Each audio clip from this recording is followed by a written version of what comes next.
So yeah, guys, we have Mr. Jason with us.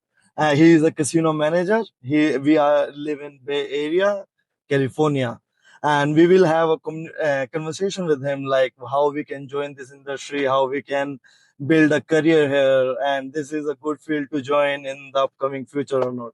Let's start our conversation with him.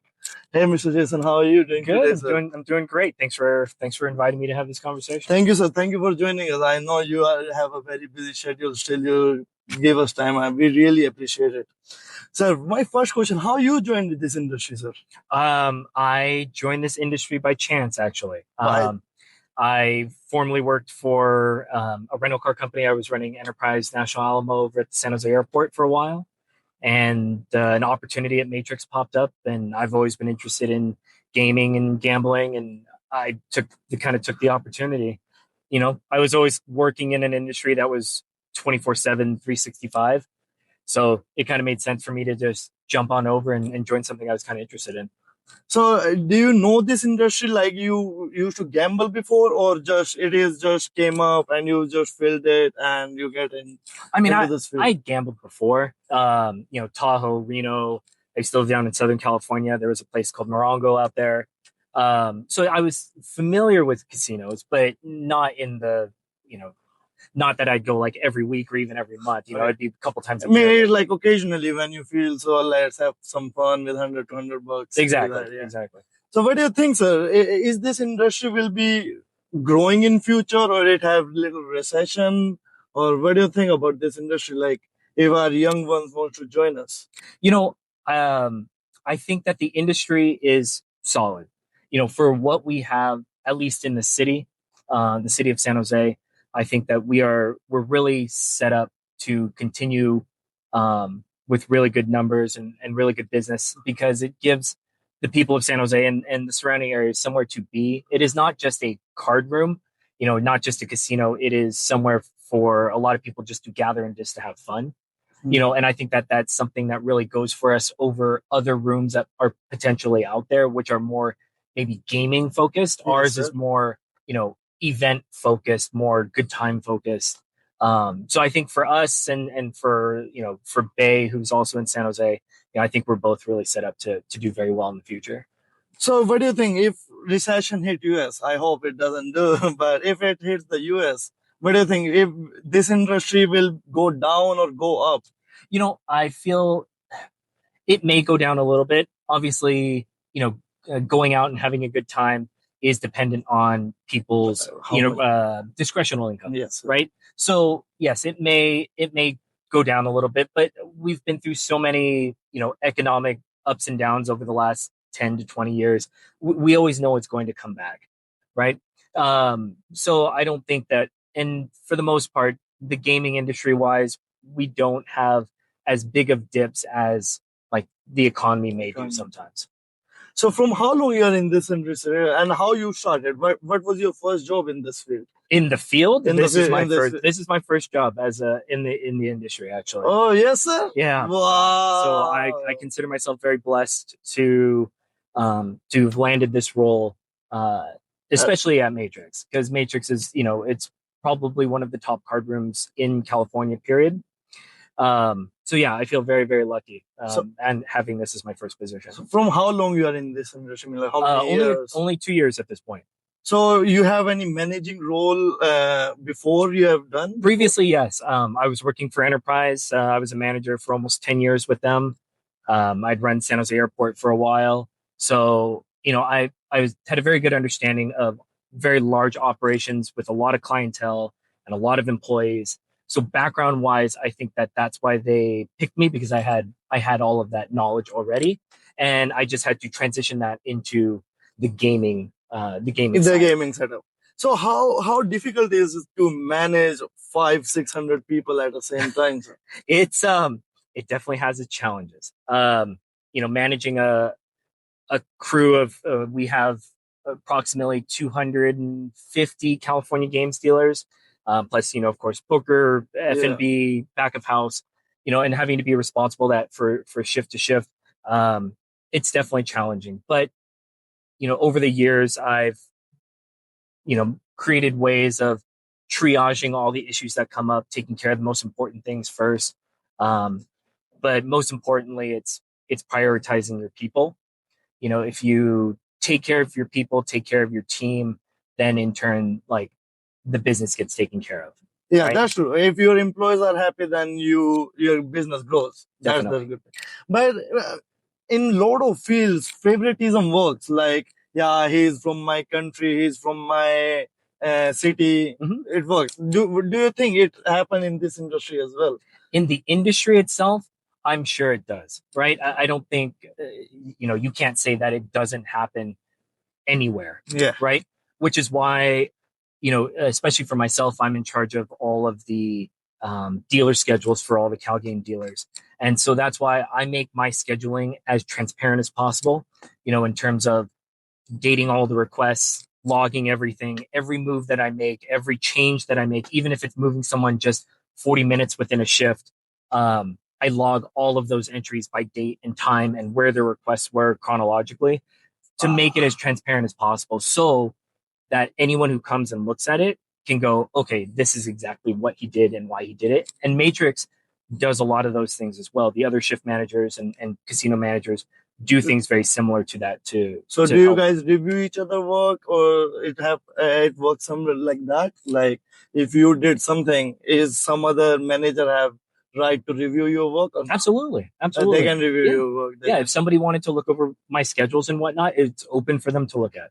Oh, nice. Very nice. Very nice. Sometimes we see, like, I was talking to some of the dealers. I am very often going to the Matrix nowadays, and I was talking to some of the dealers. They seem like that they are working the most of the part, but they are not getting most reward of it. How does that work? Like, do you guys cover their medical insurance, 401k, something like that? I mean, Matrix does offer benefits to employees who work, full time. Full time. Yeah. Or like 401k. Do you guys? There's not a 401k. They do enroll in CalSavers, Okay. Which I believe it's a Roth IRA run by the state of California. So no 401k, but all of your general medical, dental, vision, life insurance, all those benefits. Nice. For full-time employees. Yeah. So, like, if me or XYZ, there is an X guy, he just turned 21. Mhm. He wants to join casino industry, and he wants to reach to your level. He wants to be the manager. Sure. What do you think, from where he has to start, or from where he can start? I mean, I always recommend people to just try and learn as much as they can about the industry and the position that they want right off the bat, right? Always talk to people, ask a lot of questions, try and figure out, how people got to that position. So you can try and emulate that route, right? The more you show interest in something, the more questions that you ask, the more your name gets out there, the more that people start to recognize that that's the path that you want to take. Okay, so now I see a lot of people over here are tended towards the which games create you the most revenue. For us, for the casino, for card rooms in general, it's about speed. The more hands you can have on a table, the more revenue that gets generated. Since we don't handle any of the gambling side of any of the table games, right? So blackjack and baccarat are definitely the two major games that kind of generate the most revenue in the casino. Why in the California it is a rule that the house cannot play against the people? There has to be player play against the player. Why is that rule in California only? So gambling itself is illegal in California. Hence why we have corporations and player bankers who facilitate that gaming and the gambling side of it. That's what allows us to do what we do. I mean, if we don't have a player banker, we can't run the card room in the California. Players can play against themselves, or against the other players on the table. So yeah, I mean, any time that you have player bankers on the table, that's what facilitates the game. If a person wants to start his own casino, how we can start, you know? That would be a little bit beyond probably my Yeah, scope of okay. things. Obviously, that would I have to get go it. through division and I get it, I get it. So man, it needs a lot of licensing and Oh, stuff like that. absolutely. Absolutely. I get it, I get it. Yes, sir.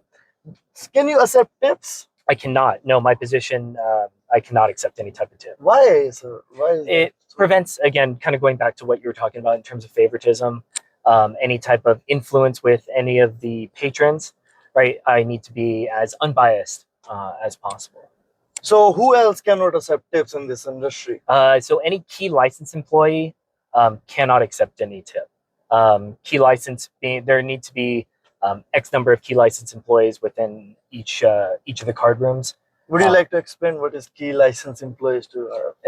To be honest, actually, I'm not quite understanding of the licensing part I of it. get it, I get it. I just know that we have to go through a little bit extra scrutiny when it comes to our background checks in order to achieve that license. So I mean, I was trying to tip one day security. They were not accepting the tips too. Why is that? So the court is security. You have this? So the security leads in themselves, again, need to be unbiased, right? So they are the same thing, because, Right. so they cannot help the players. Right. So the officers can accept tip. You know, if they do like an escort out to a vehicle, you know, they help take care of someone, they can accept the tip.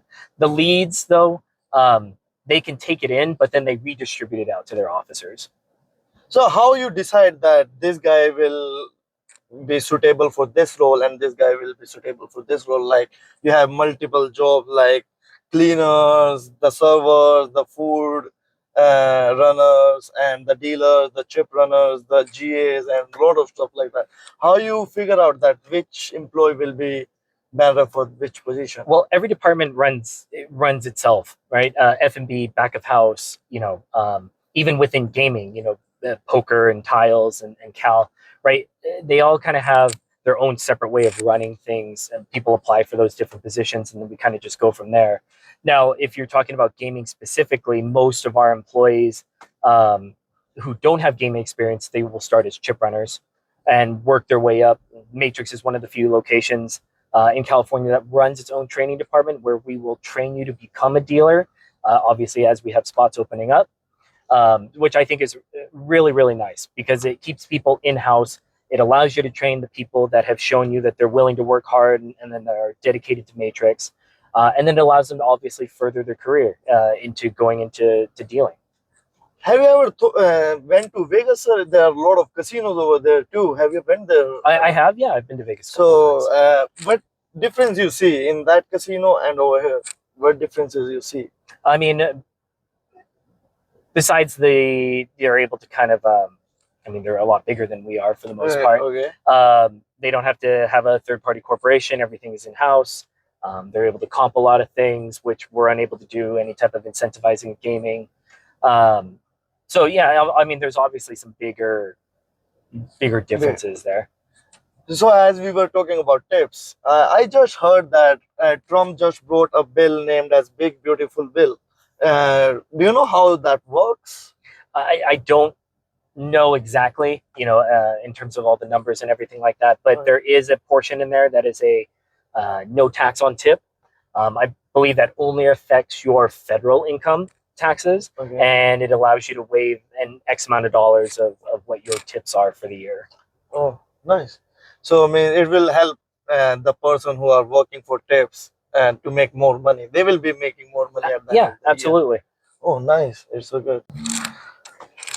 So yes, sir, and I want to know that how it feels to be a manager, like when everybody sees you with respect and shows you respect and try to be more closer with you for any reason, you know. Sure. How it feels like that. I think that respect is a two-way street. You know, it is definitely something that I feel like is earned, but that I need to earn it as well. That's right? True. I don't expect it from anyone. You know, if like I don't know who you are, you know, or if we haven't talked or anything like that, then, you know, I want to try and earn your respect as much as anything. So that's why I make a kind of a conscious effort to make sure that I talk to as many people as I can on a daily basis to try and get to know my team, because the more that I'm able to get to know them and get to know them as people, learn what their interests are and everything like that. Um, just the better relationship that I'm going to have with them, the easier time it's going to be coaching them in the right directions when I need to, correct a mistake or anything like that. It's just better rapport overall. Okay, so what skills you look for? Like, what skill people you think can be the best assets for you in this field? In the gaming industry, In the gaming industry, absolutely, it's people who have a good personality, who don't take things, who are able to move through difficult situations easily, kind of the brush it off your shoulder type of thing, because we are in the service industry, right? Yeah, that's true. We're going to have um, a lot of patrons come through. There's a lot of things that you need to remember, and be organized on the table with. And then there's going to be difficult challenges, like in every service industry. And so you need to be able to kind of um, be on the lighter side of things, not take things super seriously, and then be able to kind of brush it off your shoulder if something does happen on the table and just move on to the next thing. Okay, but I think the games contain more of the math brain, like when which dealer have to do math really quick to pay out, Sure. and the payout have to be exact and correct, so no one get feel cheated. So I think math will be a good skill to have in this field. Definitely. It is definitely a lot of like arithmetic in terms of, making sure that one, memorizing like all the P charts, and then two, being able to do that math quickly. Quickly and correctly. Absolutely. But I think our training team, our trainers do a really good job in terms of trying to teach the dealers ways, kind of the shortcuts, the math shortcuts in order to get them to be able to pay out very quickly.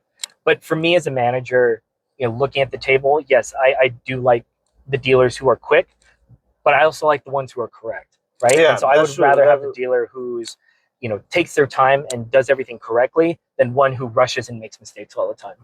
Okay, who have the more, okay, who you don't like? The person who is doing 95% things right, and he's very quick, very fast, like hella quick, like quickest of all.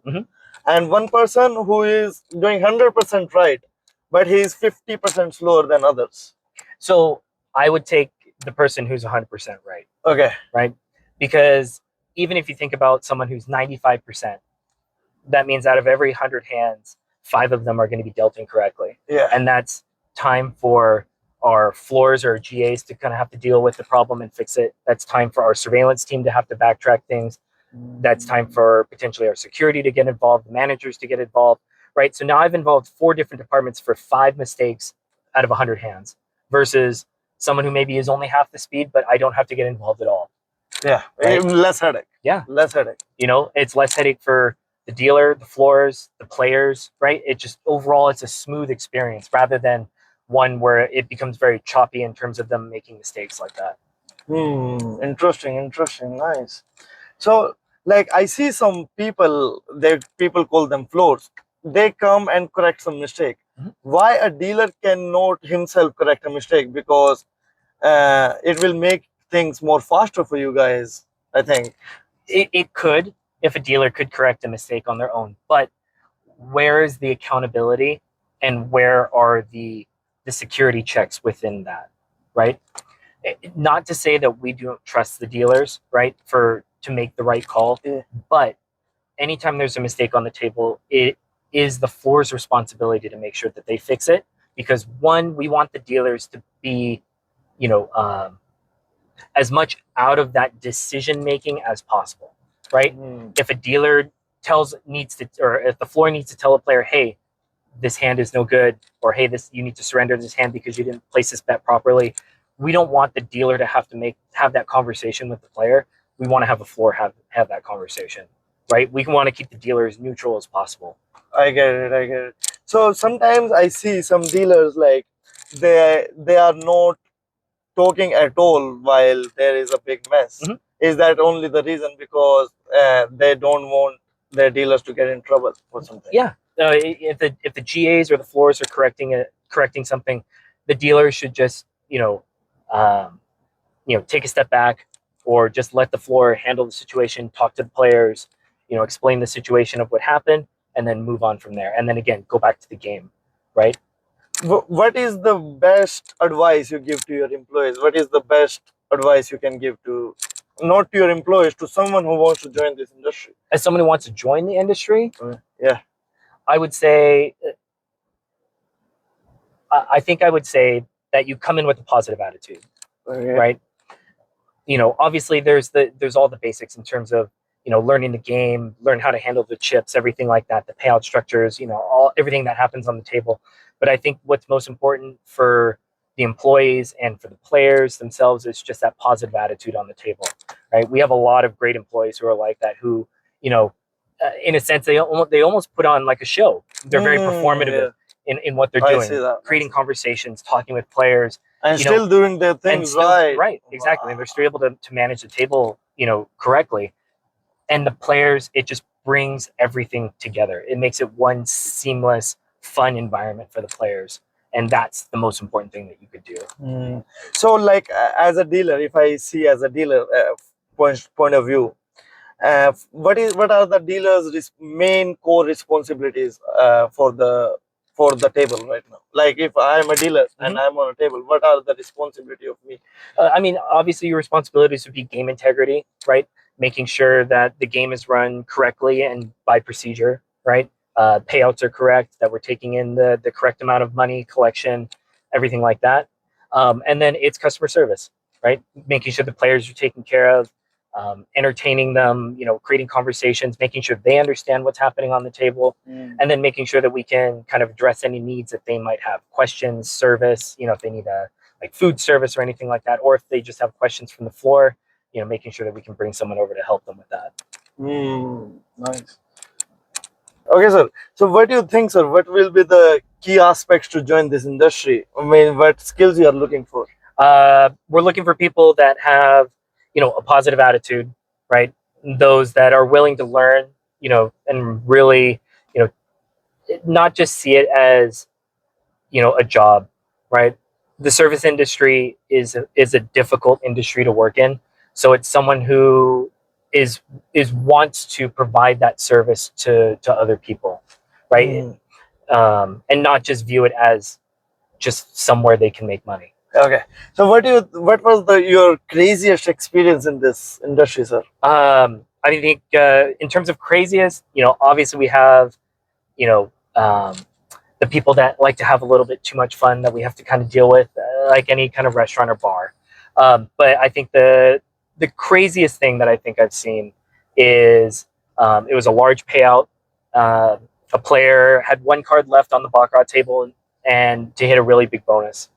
And he told the dealer, if you give me that card, like if this is the card that I need, I'll give you 30% of whatever my payout is. And right? he's a big player. And he's a big player, right? It was going to be a huge payout. And so everyone was around and everyone, because the guy was betting big and it was just a lot of suspense. And then the card flips over and it's the card he needs, right? So everyone's going crazy. The player's going crazy. The crowd's going crazy. And sometimes in those situations, people back out. Yeah, the player doesn't follow through, right? Because they now they understand, wow, that's going to be a lot of money, right? But this player was true to his word. He tipped out the dealer 30%. He shared some of the winnings with some of the other dealers and the floors and everything like that, celebrating his big win. And so it was a great feel good moment for everybody involved. That's true. What is the biggest payout you saw, sir? We have that progressive jackpot, so I think it was probably somewhere between 150 to 175,000. Yeah, so I mean, it's a huge, it's a dollar, right? It's a dollar per hand to bet it, right? You just never know when it's going to hit. So yeah, and then of course we have the bad beat jackpot on Ultimate Texas Hold'em, and I've seen a couple $100,000 payouts on just a table game. Guys, 100,000 is 90 lakh Indian rupees. As I am from India, I calculate that very fast. And 150, that 1 crore 40 lakhs. Come gamble. Have fun. Have fun. Have right? fun. That's the most important part. Is you have fun. Have fun, guys. Have fun and make money. Okay. So, what do you think, sir? Why most of the people gamble? For the adrenaline or for the money? What do you think, sir? It's both, right? It has to be both, right? It's of course, people, you have the opportunity to make some money right Yeah. on the tables, right? It is gambling, right? And the adrenaline rush that you're going to get from playing, right? And it's just a form of entertainment, right? That's the way I view gaming in itself. Is like anything else I would pay for, to go and have fun, whether it's golfing or going to the arcade or VR, even going out to eat, right? It's all forms of entertainment. And so that's the way that I view it, right? Is you come in and you want to have a good time. Yeah. So last couple of questions for Mr. Jason. Sir, what inspires you the most to come to work every day? It's the people. It's always been the people. I've always said that 70% or 75% of how much you enjoy your work or your job, your career, are the people that you work with, right? It's the people that you're with every day, that you're in the trenches with, that you build the best relationships with, that become your best friends. And some of my best friends are the folks that I've worked with, for the longest from my previous job. We have literal family who works at Matrix. We have cousins, uncles, aunts, fathers and mothers, kids, multi-generational at Matrix. And I think it's literal family that we're working with. And I think that that's something that's really important that Matrix is built, because, we're all in it together. Yes. And we can all, we're all very close to each other. So what advice will you give the person who wants to join this industry, the casino industry? It's show the initiative, right? Learn as much as you can before you come in and you do the interview. Learn the games, even practice dealing, practice cutting chips, learn how to count chips out. And then come in with a positive attitude. Someone, like I said earlier, it's someone who wants to provide that service.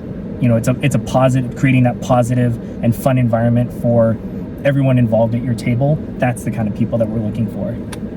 And can you give a last advice of the day, sir? Take care of your people, and your people will take care of you. So take care of your friends, family, and we will see you again, guys. Have fun.